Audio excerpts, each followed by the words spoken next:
딸과 함께 돌아가신 엄마의 묘지를 찾아 성묘를 하러 갔다. 딸 아이는 아직 어려서 유치원에서 배운 동요를 부르며 신나게 돌아다녔다. 쉿, 조용히 해야지. 여긴 돌아가신 분들의 영혼이 머무른 곳이라 조용히 해야 돼. 라고 말하자 딸은 말했다. 응? 우리 집처럼? 얼마 전 일이 있어서 업무차 어느 초등학교에 갈 일이 있었는데 문득 학창시절 이야기가 떠올랐다. 20년 전 내 옆반이었던 이 반에선 당시 엄청 심한 따돌림이 있었다. 이유는 알 수 없었지만 남녀 불문하고 거의 반 전원이 한 아이만을 따돌렸던 것이다. 가령 쉬는 시간에 속옷까지 강제로 벗겨 복도를 뛰어다니게 한다던가 화장실에 가둬놓고 위에서 물을 부어버린다던가 으슥한 골목으로 데려가서 돈을 뜯어낸다던가 등등. 반 전원이 그 따돌림에 암묵적으로 동의하고 동참한 것은 누가 봐도 명백한 사실이었다. 그 때문이었을까? 이 반 녀석들은 묘하게 사이가 좋았다. 같은 반끼리만 뭉쳐 다닌다는 느낌이랄까? 또한 동아리 활동하는 이 반 녀석들은 자기네 반 이야기는 결코 하려들지 않았고 담임선생님마저 그 따돌림을 못 본 척 방관했었다. 결국 따돌림 당하던 아이는 여름방학이 끝나자마자 집에서 목을 메어 자살했다. 그리고 그 이후 이상한 일들이 벌어지기 시작했다. 9월 사생대회 도중 그 반 아이가 호수에 빠져 죽은 것이 서막이었다. 이윽고 교통사고로 죽은 아이, 교통사고로 식물인간이 된 아이가 나오기에 이르렀다. 그뿐만 아니라 투신 자살한 아이도 있었고 행방불명되어 아직까지도 발견되지 않은 아이까지. 또 그 학교의 동네 정신병원에는 그때 미쳐버려서 20년이 지난 아직까지도 입원 중인 이 반 녀석도 있었다. 아무튼 거의 2달 만에 이런 일들이 한 반에서 연이어 일어났고 끝내 담임선생님마저 목을 메어 자살했다. 이쯤 되니 당연하게도 따돌림 당하다 자살한 아이의 귀신이 원한을 품어 일어난 일이라는 소문이 퍼져나가기 시작했다. 이 반의 게시판에 붙어있던 반 아이들의 사진에는 누군가가 칼을 꽂은 적도 있었다. 결국 겁을 먹고 전학 가는 아이들이 나오더니 그 반은 졸업도 못하고 폐쇄됐고 남아있던 반 아이들은 다른 반으로 배정되었다.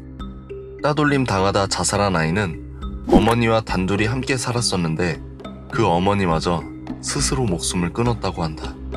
하나뿐인 아들을 잃은 슬픔에 힘든 나날들을 보내다가 끝내 안 좋은 선택을 하게 된 것으로 사람들은 생각했다. 학교에서는 사태의 심각성을 인지하고 그 문제의 반에 다녔던 괴롭힘 당한 아이의 원한을 풀어주기 위해 구판을 벌였다. 그리고 그 뒤로 기이한 일들은 생기지 않았다고 한다. 지금껏 살면서 유일하게 가까이서 겪은 알 수 없고 무서운 체험이었다. 초등학교를 다니던 무렵 언제부터인가 같이 등교하던 모르는 형이 있었다. 그 형과는 전혀 모르는 사이였지만 어떻게 같이 등교하게 됐는지 이름은 어떻게 되는지도 몰랐고 그저 한 학년 위라는 사실만 알았다. 단지 등굣길을 가다 보면 자연스레 만나게 된 것만 기억이 날 뿐이었다.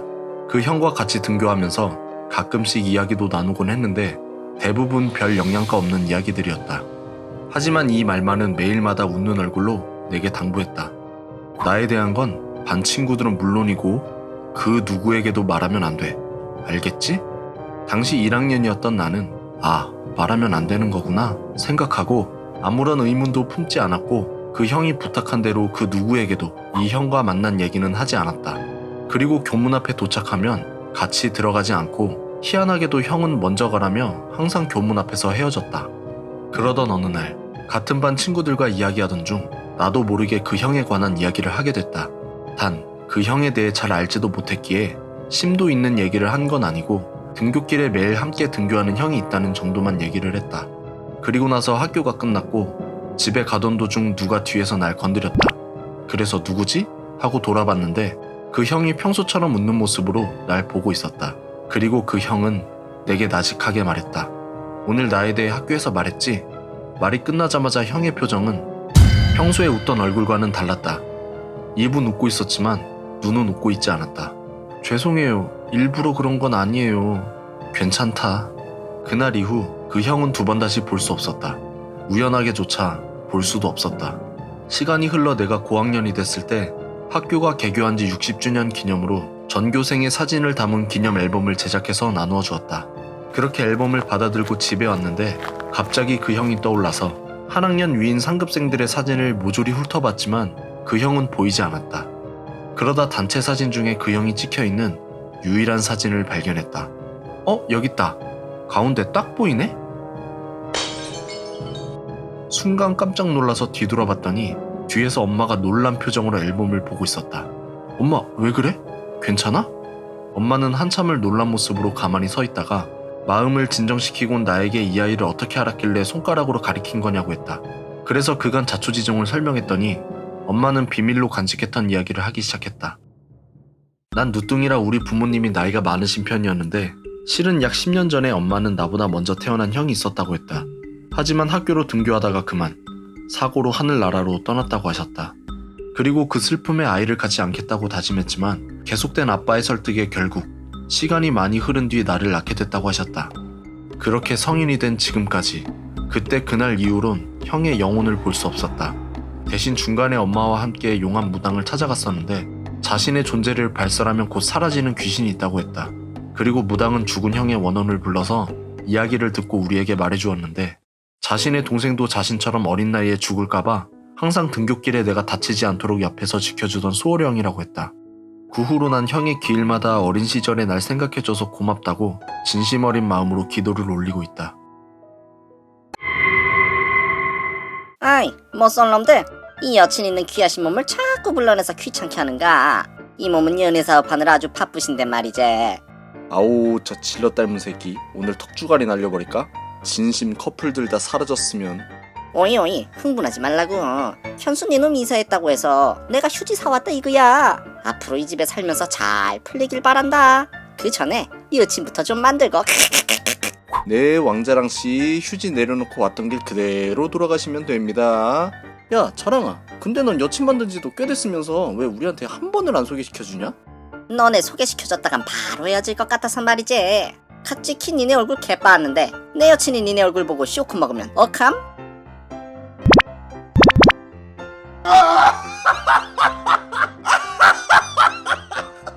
이 새끼가 드디어 미쳤구나.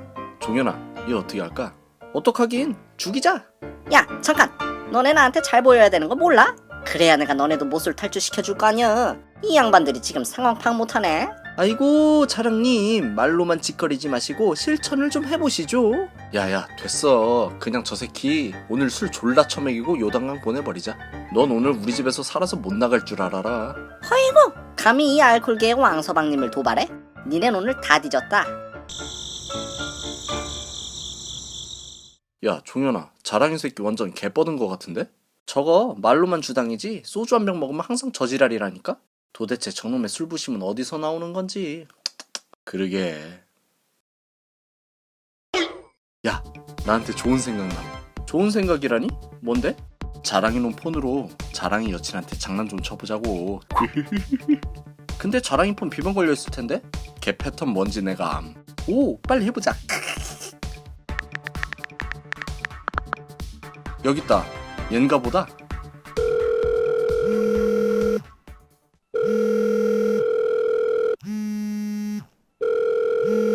너 전화 온 거 같은데? 내 폰 주머니에 있는데? 너 거 아님? 난 벨소리로 해놨는데?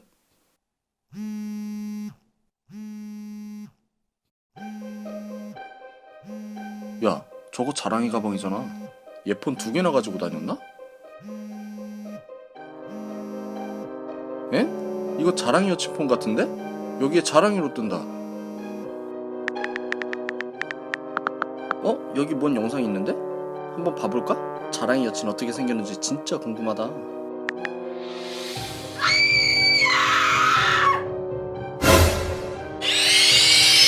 뭐냐? 나도 몰랐던 게 있었네.